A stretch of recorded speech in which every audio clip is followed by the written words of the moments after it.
All right. So per very popular request over my Reddit post about how to turn Google Map data into a printable 3D model, this is going to be sort of a tutorial. It's not going to be like start to finish how to install software, how to get API keys, all that great stuff. If you want like an extended version about how to literally do everything, I guess I can go ahead and make that. But this video, as you can probably notice, is already pretty long. But you're going to need Blender, which is a 3D modeling software. And if you don't know how to use it, it's perfectly fine. We're not going to be doing anything complicated. We're not going to be modeling or editing or anything like that. We're just sort of using Blender as like a medium to then make an actual printable file. Okay, but basically what you're going to need is this add-on is sort of the magic that hooks the Google API to your Blender. And how to install add-ons in Blender is you go to Edit and then Preferences and then Get Extensions. And then this little drop down up here is going to be Install from Disk. So I'm going to leave this in the description, of course, but you want this thing called Blossom for Blender. This Blossom 2.714 or whatever version, shouldn't really matter. But it's good. There's going to be a little, I guess I can go back. Yeah, so name a fair price. So you can just type in 0 and then click I want this. And then this is just a little like burner email that I made, so don't bother emailing it. But yeah, so then you basically just click get, or 0 tip. Click get, processes, and then you can download the zip file. And then again, to install it, all you're going to do is just go up to this little drop down, install from disk, and then install the zip file from wherever you downloaded it from. Okay.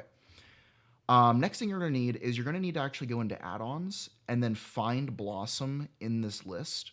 And there's two things that you're going to need to do. You're going to need an API key, which I'll probably blur this out because I don't want people using my API key if I can remember to do that. But then you're also going to need a directory to save all the terrain files and all of the OpenStreetMap files. This can literally be anywhere. Just make sure it's an empty directory. You can put it on your desktop, your documents folder. Doesn't matter. But I just named it Blossom Cache. That's pretty much it. But yes, you're definitely going to need these two things. If you don't know how to get a Google API key, you can just click Get It, and that'll actually bring you to the so it'll actually bring you to this Use API Keys with Map Tiles. Click Go to the Credentials page, and then you're going to need to set up a project. Then once you open the project, what there will be is at the very top, I guess there's another API that I have, which again, I'll probably have to blur. But once it thinks for a while, yada, yada, yada. At the very top here, like where my mouse is, there's going to be something that says Finish Account Setup or Continue Account Setup. Go through that, and that's where you're going to have to add a credit card. And the only reason that you need to add a credit card is to make sure you're an actual human. It's completely free. You're never going to be charged a dime. Even if you go over the $300 limit of like free credits you get, it's not going to charge you. So don't worry about any of that. But just put your credit card in. It's not a scam. It's just Google, right? And then that'll give you your API key to then put in here to get the OpenStreetMap. Okay. Next, you're going to want to click this Select button once you have it installed. So once you actually have the add-on installed, there's going to be a little Blossom tab over here. Click on Blossom and then click Select. What that will do is that'll bring up a map on the internet. And I'm actually going to do the same location that I did in the Reddit post, which I'll link down in the description as well, if you want to go take a look at that. But basically, I'm from the Northern Virginia area a while ago now. I haven't lived there for a little bit, but I think it's cool. It's a very dense and very like interesting area. But basically, what I'm going to go do is South Lakes High School. Now, another warning is so you're going to click so you're going to show selection rectangle. Wherever you're doing this, try and keep it to a 1 by 1 kilometer area. Anything bigger than that, and you start to lose details like small houses, small roads, and stuff like that. And then once you start to get to the 2, 3, 4, 5 kilometer area, then you start to lose like major buildings and highways, and then it just doesn't really look good at all. If you can hear my cat and her bell in the background, I apologize. But yes. So, anyways, what we're going to want to do is expand this square until this down here says 1 by 1 kilometer. There we go. So then I like to sort of get as much color as possible. So I have a little bit of blue down here in my square. I have lots of green. This yellow isn't going to show up. That's just going to be white. But I have a good sort of mix of detail and negative space, which I think looks pretty good in this scenario. But then what you're going to want to do once you have your selection, and then once you use these little 9 dots to move it around, once you have your selection, click copy, and all that does is just copy these 4 coordinates. Go back to your Blender, and then click paste, and then you want the OpenStreetMap option, and then before we click import, you can hit A to select everything, or just drag a box over it all, and then hit X to delete, and then just delete it all. Click import, and this will take a second depending on your internet speed and your CPU. I happen to have a fairly good computer, so it doesn't take that long. But it's importing all this data from Google, and so it's downloading it, right? So it might take a second. But yes, so now that you have all the buildings and stuff, and you can see the water in the background over there, the next thing you're going to want to do, though, is you're going to want to go to View, and then change this from 1,000 to like 100,000. And what that's going to do is, like, if you have this at 1,000, the clipping distance isn't that great, and so you can't really zoom out that far. So I like to just do 100,000 or 10,000 or whatever floats your boat. But great, now you have the data imported into Blender, right? This is obviously very far from the final product, but the next thing you're going to want to do is we are going to want to look at the scale, right? So if you just click on something like the water and then go to item, you can see that this is 1.3 kilometers by 1.5 kilometers. Now, if you go to the top-down view by clicking 7 on the numpad, or just clicking this little Z icon, you'll notice that the square that we selected is actually way smaller than the final product that we imported. We're actually getting all this water up here, right? Because this water is one object, Google can't actually split these objects in half just to comply with our 4-coordinate system that we have over here. So it just imports the whole thing. So we'll have to trim it later, but don't freak out if it looks like you have way more data than you wanted. We'll get to that part later, right? Okay, next thing we're going to do is sort of bring it down to size. And so if you want to go to the scene properties and then the units tab, and then change it to imperial, or whatever system that you use best. I'm from the United States, so I'm going to use imperial. And then I'm going to go to inches. And so I want this to be an 8 by 8 inch area that I'm going to be printing. So what I'm going to do is I'm going to hit Shift A and then import a cube. And this is actually going to be the base plate. And the cube isn't very big, but we're going to go to the transform tab and then change the the X dimension to 8, the Y dimension to 8, and the Z dimension to you can just do 0.1 if you want, or 0.2 or 0.5 or however thick you want the base plate. But I'll stick with 0.1 for now and just see how that looks. All right, so if you zoomed in really, really, really, really, really far, you can see it there, right? But what we want to do is we want to scale our city down to that cube size, right? All right, how do we do that? So we can go to the filter, go to the selectable filter, and then untick it on the cube that you just imported, so that we can't select the cube. Then what I like to do is go to the top-down view and just draw a box over everything.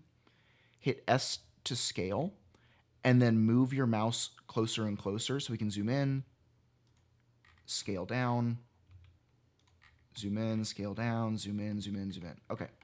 So now it's about the right size. I might make it a little bit bigger, actually. Maybe just something like that. But now it's about the right size. But you also notice that over here on the right, the scale is really, really, really small, like 0.0004, or 0.004. While everything's still selected, hit Control A and then apply the scale.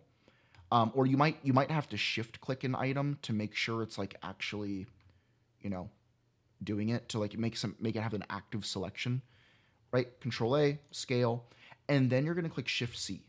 So once everything's scale is set and once it's about the right size, click Shift C, and that'll reset your camera to make sure that you're not like flying all over the place because you're really zoomed in. But yes. All right, so we have the scale, we have our base plate, everything like that. The next thing I'm actually going to do is retick this base plate, and then I'm just going to name it base plate over here by double clicking, or you can click F2 and then just rename the object in the editor. Then I'm going to go to edit mode, face select, and then select this top face on top of this, because remember, it's still a rectangular prism. It's obviously not a cube anymore. But select that top face, hit Shift S, and then while holding S, go cursor to selected, and then go back into object mode, object, set origin, origin to 3D cursor. And that will make it so that the origin point of our object is on the top, so that now what we can do is we can zero it out on the z-axis, and now whatever we put down to like a height of 0 will be sitting right on top of the cube. All right. So our base plate is good. We can sort of uncheck the selection again. Now we're going to do the post-processing on the actual thing it imported. Tell you right now, the buildings we're not going to touch. The buildings are pretty much almost always good right from the start. So we're going to disable the buildings, and then we're going to disable the forest and the water. I want to focus on just the roads for now, because it's pretty important to show you guys this. I talked about resolution earlier, right? Like trying to keep it to about 1 by 1 kilometer area. And that's because even at this resolution, these tiny roads, so these path cycleways, are probably not going to print. And if they do, it's just going to be a singular line of filament. And it's going to be it's going to like have really poor print quality, really poor adhesion. So we need to make it wider, right? How do we make it wider? Well, if you notice over here, it's actually a curve and not a mesh. And so if I went into edit mode, you can see that I can actually drag this around and edit the curve. But so how we can change the width of that is going down to the profiles. So this other collection called profiles that it imports, and this actually defines the width of the road. So click on one of these bigger roads, it doesn't really matter which, and then look at the name of it. So I'm going to be looking for the secondary one. Click on the secondary, and notice how it's 315 inches across. I have no idea if that's accurate or not to real life, but I'm going to use 200 as sort of my lower limit. So click on the cycleway, you'll notice it's 80, so we can do 200, and that you can see that, right, on the left, right, go back and forth. That made it wider because it was changing the profile. Footway, same thing, I'm going to make it 200, path steps, 200, residential, it's already over 200, so I'll leave it, right, I'll make this 200, just rounding them all up to 200. And that will give the roads a thick enough width to make sure they actually print properly. People, a ton of motorcycles outside. Oh my gosh. Anyways, but yeah, so that's gonna be that. Now another thing is I'm actually gonna go back to the scene properties and change it to metric and then to millimeters, just because printers use millimeters and not inches or anything. Because the next step we're going to do is we're going to highlight all these roads, and we're going to go object, convert to mesh. And so what that will do is that'll actually start to ignore these profiles now, right? So we can just go ahead and delete these. Delete. Delete. Because now these are actual like sampled meshes and not curve objects. But obviously not going to have a profile. So then the problem we're about to fix now is that these roads are actually infinitely thin. You can't see them, right? Now you can see them, right? Can't see them, can see them, right there. So they're infinitely thin. Highlight them all. Then we're going to go into edit mode, okay? And then make sure you're on vertices select, hit A, and then E to extrude, and it should lock it to the Z axis, but in case it doesn't, hit the Z key. Z basically will just toggle whether it's locking to the Z axis or not. And then, so no matter what direction I move my mouse, it's just going to go up and down. For roads, I like to do 2 millimeters. And then, so you can just hit 2 and then enter. And then that will, lock it in. You can do whatever you want, of course, right? I'm just going to be using 2 millimeters. Then let's go back to object mode. Right click the mesh and then click shade flat while everything's still selected. And that'll sort of remove that lighting bug that, looks like, that it looks like. And now it's just sort of the original sampled road. Okay. So if we go back and we re-enable everything, that actually looks a lot better already. You can see that now everything has actual volume, except for the water and for the forest. Now, just the way that the printer I use works, I'm going to be making everything at a different Z height, like the water, the forest, and the roads. And that's just to make sure that there's no like overlapping or weird seams or anything like that. It's just like really hard definitions for the water, for the forest, and for the roads. Now, if you're doing this in a different location, I highly recommend doing it in the same location that I did, just for following along. But if you're in a different location, you might have roads, buildings, vegetation, forests, and water, which are 5 things. You can always just combine the vegetation and forests if you'd like, because I only have a 4 material printer. I have the Bamboo P1S combo. I could add more AMS units if I wanted to, but I only have 4 colors, so we're only going to have 4 objects. All right. Same thing we're going to do for the forest and the water. Just because the roads overlap the forest, when I hit tab to go into edit mode for the forests, right, and then hit A and then E to extrude, I'm only going to do 0.5 millimeters. And so on my printer with my settings, that's going to be 5 layers, which I think is plenty. And I also don't really want to interfere with the roads too much or the buildings. We're actually going to increase the height of the buildings later as well, but roads are 2 millimeters. The forest is 0.5 millimeters. And then for the water, I'm going to extrude that by 1 millimeter. So it's double the height of the forest, but only half the height of the roads, which still should give a good enough discrepancy to make sure that nothing's really bleeding on top of each other or anything like that. Everything's set. All right. What's next? What's next that we can do? The next thing is I think we can highlight all of this, and then click 1 on the number pad or 3 on the number pad or whatever, to like go to the side view, right? And then if you zoom in, you might notice that these are actually at different heights, right? And that's not really good. That's going to cause some errors later on in Blender and in Bamboo Studio, just the slicer that I use. So what I like to do is just go through these individually, and first combine the roads, right? Because the roads are all going to be one object. So you can do all of these roads, right? All these roads, and then make sure you have one actually selected.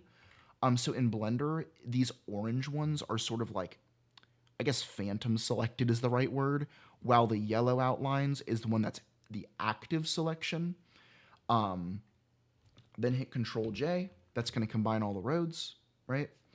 And then what you're going to do is you're going to just find the bottom of one road.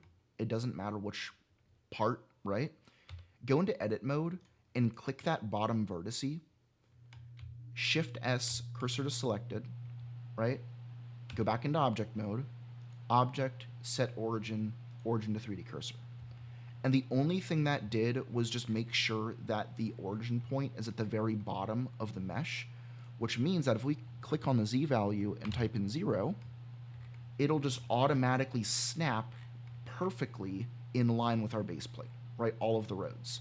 Same thing we're going to do for the buildings, right? So all the buildings should be at the same height as well.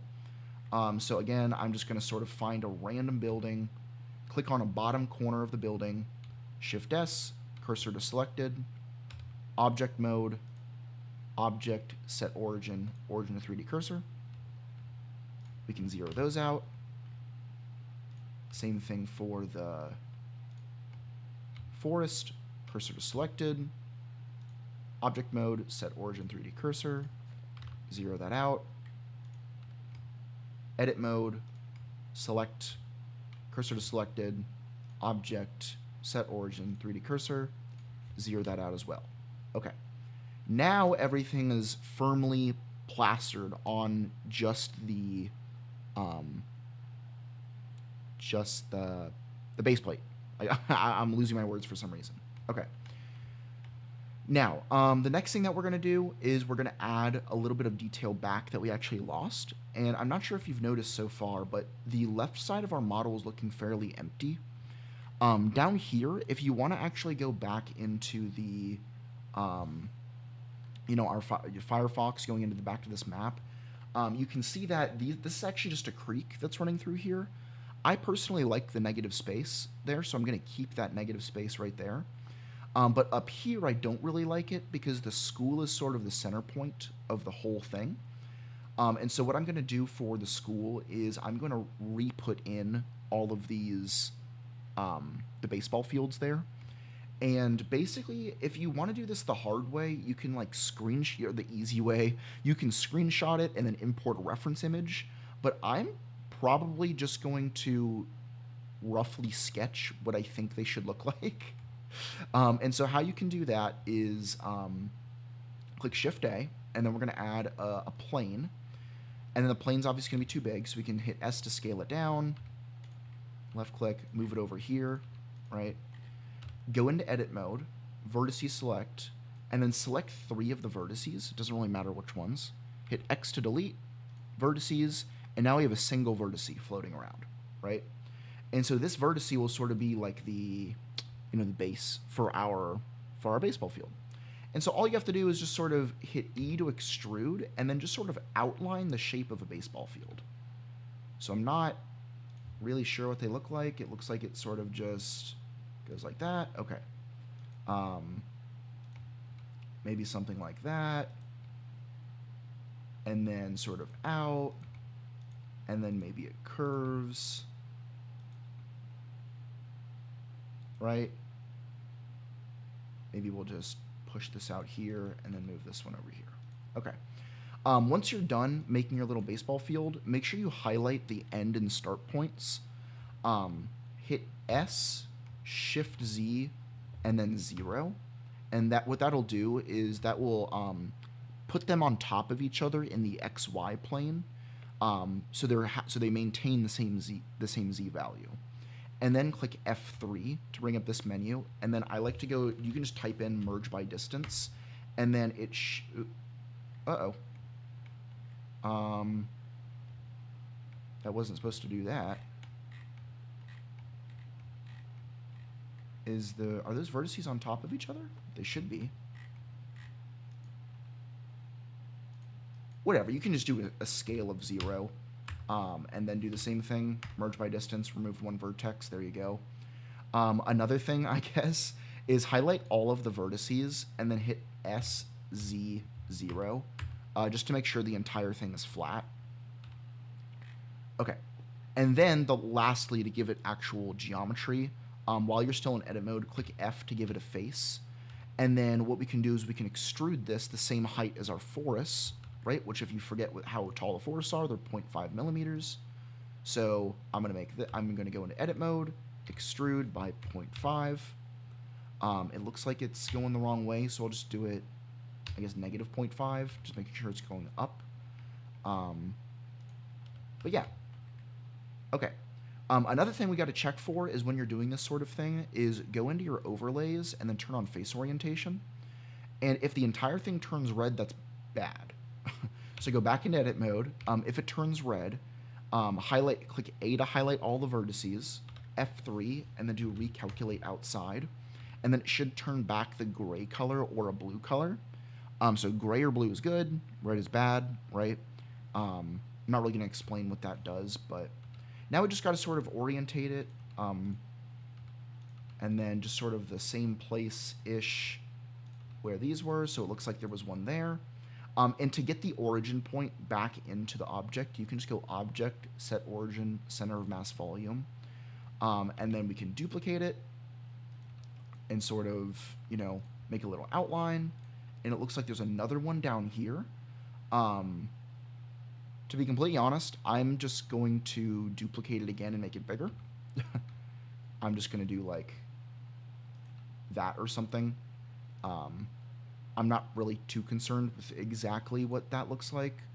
Um, just because, this is more of a guide on how to do the workflow, not an actual, step-by-step tutorial. But okay. Um, Next thing is I'm gonna add another plane, and then make it smaller,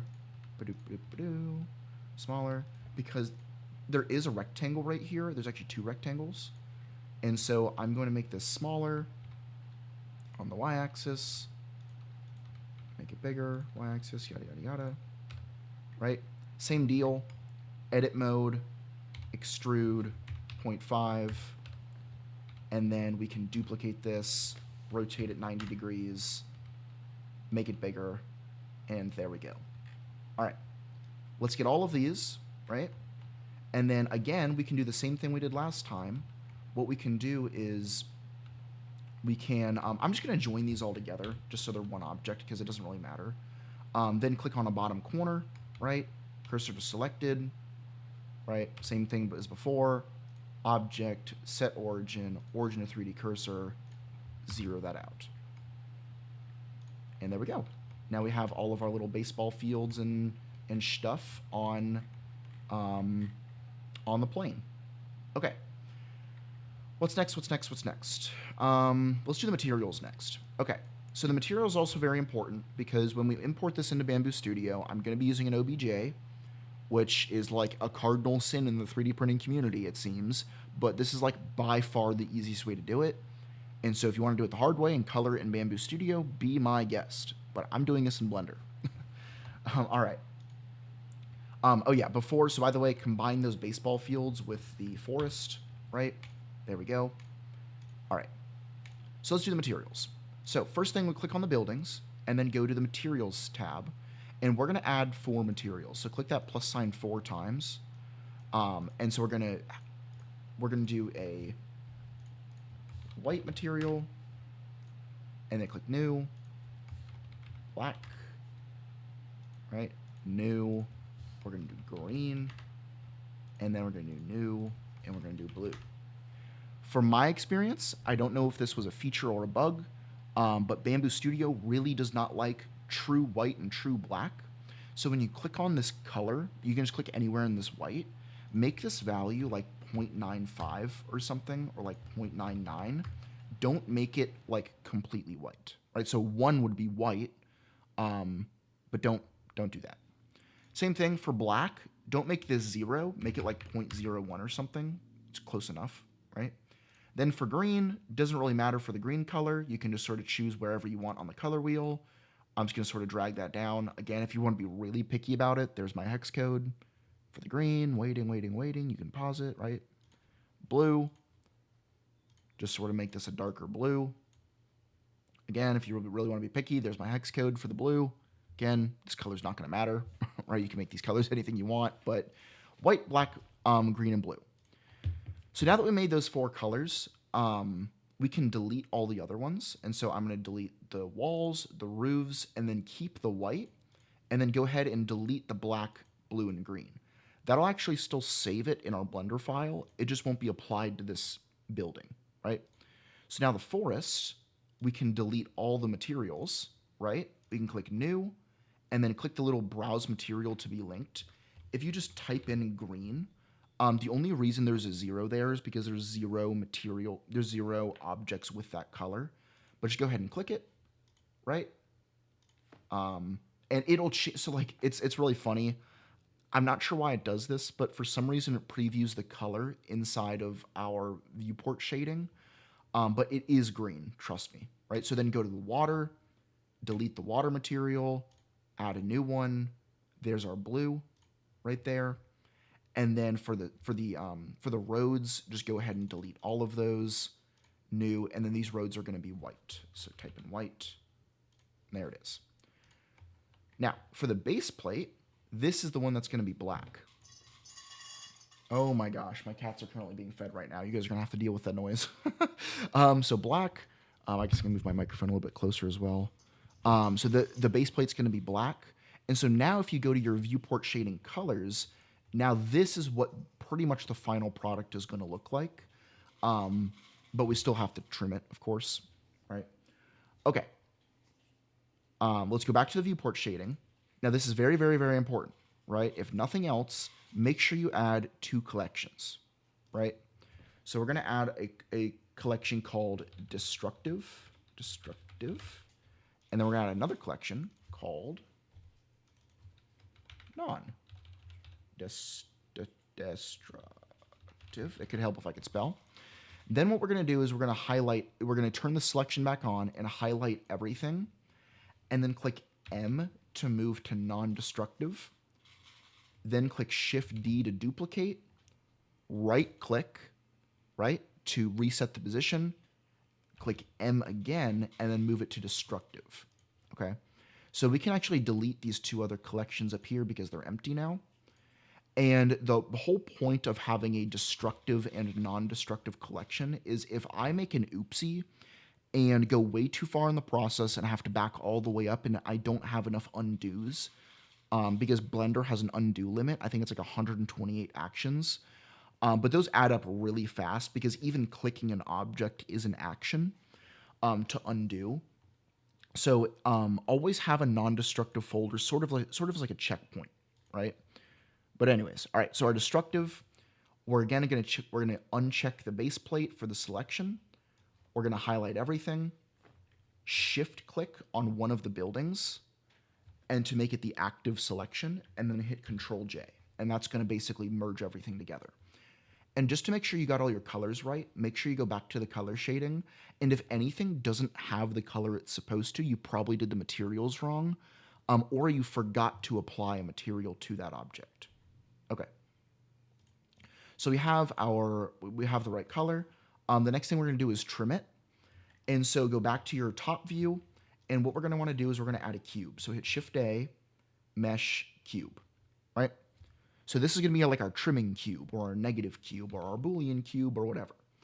You just want to make sure that that cube is bigger than the entire map, okay? Hit G, and then we're just going to move it off to the side, right? I'm just going to move it on the x-axis over to the side.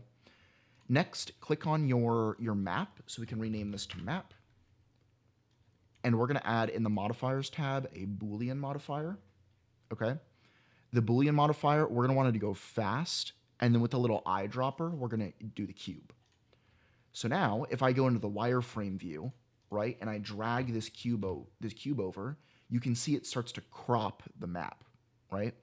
And so what we want to do is we want to crop it to the very edges of our piece. And so we know exactly how big our base plate is. It's 8 by 8 inches, and we can take advantage of that. So on the side of our cube, right, go into edit mode. We're going to do the same thing we did before. Face select this inner face right here. Shift S, cursor to selected, right?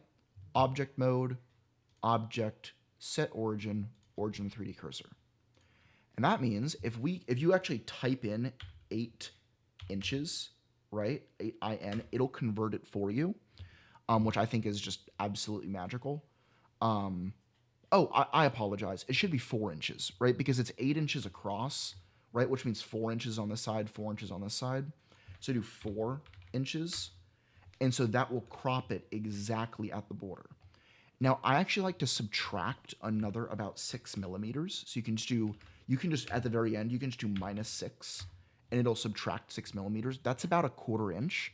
And that just leaves like a nice little 1/4 inch border across the entire edge, which I think looks really good, right? But you don't have to do that. So you can either do just 4 inches, right? So 4 inches, or you can do 4 inches and then -6. But yes. All right. Now we're going to want to hit Shift D on the modifier to duplicate it. And we want a total of 4 of them, right? With the same settings. But then what we're going to do is we're going to duplicate the cube, right? 3 more times, right? So we're going to have a cube up here. We're going to have a cube over here. And we're going to have a cube down here, okay? This origin point, we don't have to move it. We can actually just rotate the cube by 90 degrees, okay? Then this is going to be 0 on the X, right? And then 4 inches on the Y, minus 6. I hope this is making sense, right? And then same thing over here. We can just rotate it by 180 degrees. Except in this case, now it's going to be 0 on the Y, negative 4 inches. And then, of course, because it's a negative number, we have to add 6, right?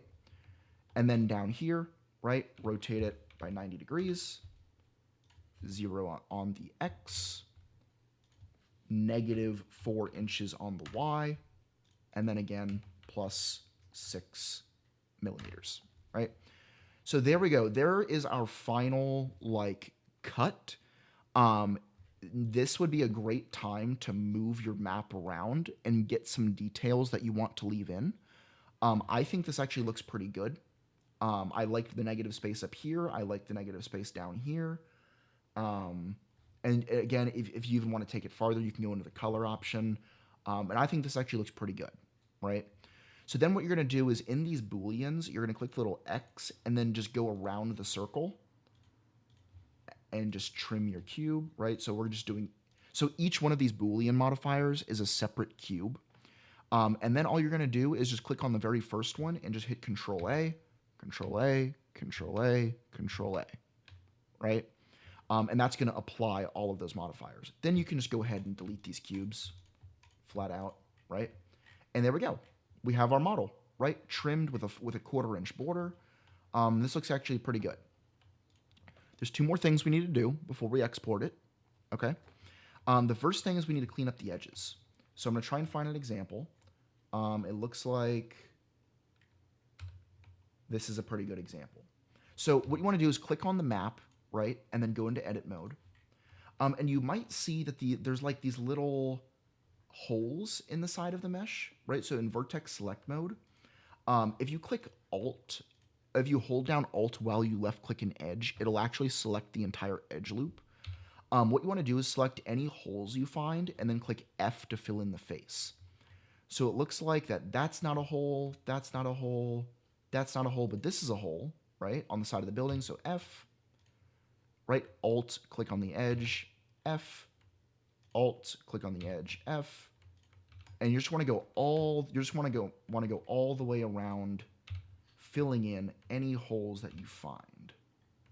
There's another one. Looks like that's a hole. Yep, in the water. F, there we go. There's another one. Another hole. Oh. If it doesn't catch the entire loop, by the way, so it's actually missing a vertex here, you can always just back up, hit Control Z, and hit and Shift click that 4th vertex, and it should be fine. There we go. Oops, same thing happened. And will this matter in the final product? I would say yes. It's just the little things that count, right? And I'm not pressed for time. I'm not turning this in at 11:59 p.m. or anything or whatever, right? Click, click. And it looks like this one doesn't actually have a vertex down here. And so a little pro tip on how to fix sort of a corner building like this is click on this upper corner, right? The corner that's above. Click E and then Z, right? And then just go straight down. And then what you can actually do is you can click on this other corner and then go like cursor to selected. And then you can click on this guy right here and then just go Shift S again, selection to cursor, and that'll move it to the right Z height, right? And then all you have to do is just move it on the right axis, so like it's on the X axis, just until it's like pretty much perpendicular. You don't have to get it exactly right, but that's good enough, right? So it's good enough for me. So now I can do the whole loop right there. Same thing, highlight those 4 vertices, done. Alt, click the water. Big piece of water that didn't have it. And if, by the way, if you're ever zooming in and you're like, I'm scrolling up right now currently, and it's not zooming in anymore, that means your camera needs to be reset. So just click Shift-C, and then you can zoom back in all you want, right? Alt, left click, fill in, Alt, left click, fill in, Alt, left click, fill in, So just going around and repairing my mesh. Ba-doop-ba-doop-ba-doo. Repairing my mesh. Repairing my mesh. Now, unfortunately, you're going to have to do this a lot, the more buildings you have. Again, this is not my first or second or third time doing this, so it doesn't take me very long. So I gotta select all 4 of those. 1, 2, 3, 4. Face. There we go. And this should be the last side to do this. What's really funny is the roads are way taller than the forest. This is obviously not realistic at all. And what's also really funny is I forgot to increase the height of the buildings, like I said I would. And I'm kind of embarrassed about that, to be honest.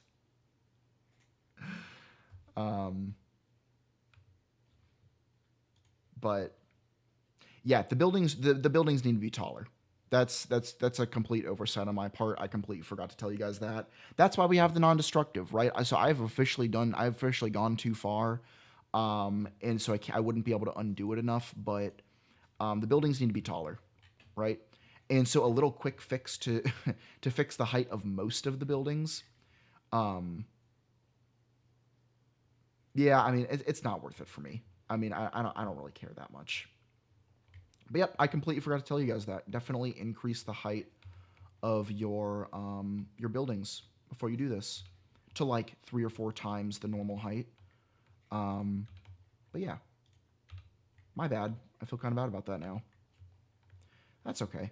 I'm not going to re-record this 41-minute video for just to make the houses taller. But there you go, right? So that's our final map, all cleaned up, all around the edges. That is very important. Otherwise, the models on the edges won't print properly. I said there was 2 more things. I lied. There was 3 more things. Before we merge it to the base plate, what we're going to have to do is click on your map, go into edit mode, hit A to select all the vertices, F3, merge by distance, and then click this little parameters tab up here. I like to keep this at 0.1 because my layer height is 0.1, which means that any detail smaller than 0.1 millimeters is going to get thrown away, which is good because that just reduces the file size, and that also helps the slicer not have to deal with as many stray vertices just sort of hanging out, right? But we can go back into object mode. Finally, we can click on the base plate. Oh, make sure you have that little selection on. Click on the base plate. Hit Control J, merge that up, right? File, export, OBJ. Again, right? Is it sort of a crime to export things in OBJ, in my opinion? Yes. But if we click the little colors option, so selection only, so I'll just go from top to bottom. I'm getting ahead of myself. Selection only, up axis is going to be Z, and then the colors. And what that allows to do is map the colors that we have in our model to colors we make in Bamboo Studio, right? So I'm just going to call this city, right? Doesn't really matter. I lied again. There's one more thing you have to do. After it's merged, put another modifier on it, right? So modifiers, add modifier, search, triangulate. And then just go ahead and apply it, right? So apply, Control A. Now we can export it. I apologize. I've never actually recorded a tutorial for anything before, let alone an almost an hour-long tutorial, right? Selection, Z, colors, city, export, okay? Exported successfully, great. All right, what I like to do is I actually like to go to my File Explorer and right-click the file and go to Properties and see if it's an actual file. If this is reading as like 1 kilobyte or 0 kilobytes or 0 bytes or something, that means there's no geometry, which means you probably forgot the triangulate modifier, or you probably messed something up like with the normals and stuff like that. But make sure it's like an actual file, so it's 1.79 megabytes, which is fine, right? It's a pretty small file size. All right, I'm going to go into Bamboo Studio. This is actually the old one that I printed from the Reddit post. But I'm just going to go File, New Project, right? Okay, I'm on a Bamboo P1S, so make sure you have the right printer selected. And then make sure you have all 4 colors. So I'm just going to go ahead and delete these just for project purposes, right? But we want 4 filament colors, right? So I'm just going to do PLA, but we want white, we want, I guess we want blue, we want green, and then we want black, right? Okay. Add an object. That's the wrong one. City OBJ, right? Now, immediately when this little thing pops up, right, there's an OBJ file import color window. This is great. They came out with this feature like a couple months ago now, and they've only been making it better, right? So hopefully it gets better and better and better. Now, click Reset. Otherwise, it'll add an additional 4 colors, and then just go ahead and map the colors that you need, right? So here is, I think that's supposed to be green. I'm very colorblind as well, by the way. But yeah, so that's going to be green, that's going to be blue, and this is going to be black. Click OK. Click Yes. And there we go. Now it imports. If you repair the file, it will erase the coloring. By the way, what this repair function does is it goes through and sorts the vertices. But if you followed everything correctly, you're not going to have to repair it, right? It says you have to repair it, but you don't. Okay, so we can just close those two. Just kind of ignore that.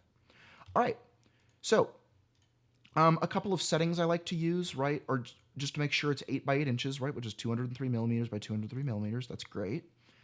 I'm going to I'm going to delete these extra colors it made for some reason. Delete those. Then I'm going to go to layer height of 0.1. And then another setting that I like to enable is if you search for prime tower, right, for the width. I believe it's skip points. No, is it rib wall? Yeah, if you toggle off rib wall, you can actually change the width of this. So I like to do like 12 millimeters or something.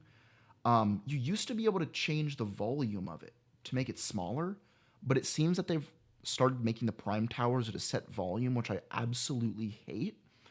But because I only have a single nozzle printer, prime towers are going to be inevitable, right? All right, so just go ahead and click slice. It might throw back an error, it might not.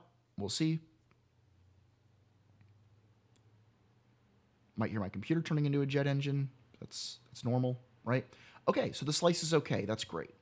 Go from line type to summary, and this should show you exactly what it's going to look like. And I'm really, really glad we made these paths bigger than they were supposed to be, because this bicycle path right here would have been completely chopped off, right? If it wasn't, if we didn't make it bigger. But this looks good, right? I think it looks great. And so I'm actually going to go ahead and print this. And so I have all of my filaments lined up, right, on my P1S. It's going to take about 8 hours. The vast majority of that is switching filaments. This is going to produce waste. This is going to produce, this is going to take a while to print just because of the complexity of the path. But it's worth it in my opinion. I think it looks really, really good. And then you just go ahead and click send, and that should be about it. I guess I can post my Blender file and my 3MF file in the description below, probably just in like a Google Drive folder I'll make. If you guys want to just go ahead and print these yourself or look at the exact model I made in Blender. I think I'll do that. So I'll post the links to the Blossom, and then I'll post those 2 files. And if you guys have any other questions, leave them down below. I'll do my absolute best to answer them. I'm sorry for the length of this video. It just is what it is. It's a very complicated process, but now, after doing all of that, once you practice a few times, start to finish, you should be able to do this in about 20 minutes flat for anywhere with Google Maps support. And then what I'm going to be working on in the near future here is being able to make these tileable, so that you could have basically an infinite array in both directions of tiles in Blender. However, I already can tell that's going to require a lot of Python scripting to do that sort of thing, but it should be worth it. if I do actually figure it out.